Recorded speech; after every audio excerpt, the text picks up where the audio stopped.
তোমরা কেমন আছো? আমি তো খুব ভালো আছি। তোমাদের সঙ্গে আমার একটা ছোট্ট ভিডিও নিয়ে চলে আসলাম। এই দিনটি ছিল আমাদের খুব আনন্দের, কারণ এই দিনটি আমরা সবাই ছিলাম একসাথে। আর পুচকুকে দেখছো, পুচকু সোনার তো পিৎজা খুবই ফেভারিট। আর এইদিকে সবাই ওর সাথে খেলা করছিল। আর তারপর আমি চলে গেছিলাম চিকেনের সরঞ্জাম রেডি করতে।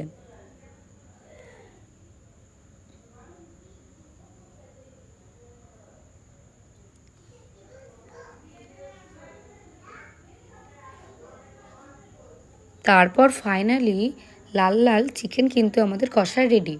তারপর আমার দিদিকে বললাম, চল তুই চিকেন কষা খাবি, আমার হাতের কাবাবটা খেয়ে দেখ। তো তারপর রেডি করে দিলাম কাবাব। ম্যাগনেট করে 30 মিনিট রাখার পর প্যানে হালকা তেল ব্রাশ করে এক একটা করে চিকেন কাবাবগুলো কিন্তু দিয়ে দিলাম। আর ওয়েট করতে থাকলাম 30 মিনিটে।